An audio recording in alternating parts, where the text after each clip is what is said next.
தமிழ் சினிமாவின் முன்னணி நடிகர் அஜித் குமார் தனது புதிய திரைப்படத்தில் பாராட்டத்தக்க முறையில் தனது சம்பளத்தை தவிர்த்து தயாரிப்பாளருக்கு நிதிச்சுமையை குறைக்க உதவியிருக்கிறார். தயாரிப்பாளர் ராகுல் தயாரிக்க உள்ள இந்த திரைப்படத்தின் பட்ஜெட் ரூபாய் 300 கோடிக்கு மேல் என கூறப்படுகின்றது. இதற்காக அஜித் தனது சம்பளத்தை நேரடியாக பெறாமல் தியேட்டருக்கான உரிமைகள், டிஜிட்டல், சேட்டலைட் மற்றும் ஆடியோ உரிமைகளை எடுத்துக்கொள்வதாக ஒப்பந்தம் செய்துள்ளார். இந்த தீர்மானம் மூலம் தயாரிப்பாளர் மீது உள்ள நிதிச்சுமை குறைக்கப்பட்டு படவிழாக்கள் மற்றும் ஓடிடி நிறுவனங்களின் நம்பிக்கையும் அதிகரித்துள்ளது.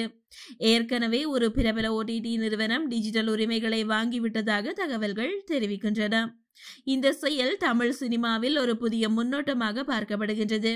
அஜித் சம்பள விடயங்களில் மிக கவனமானவர் என்றும் தன்னுடைய சம்பளத்தை எப்போதும் விட்டுக் கொடுத்ததில்லை என்பதும் அறியப்பட்ட விடயம்.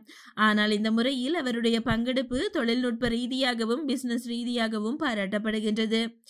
இந்த வேளையில் வெற்றிமாறன், சூர்யா, சிம்பு போன்றோருடன் தொடர்புடைய மற்றொரு சில பெரிய ப்ராஜெக்ட்களும் காத்திருக்கின்றன.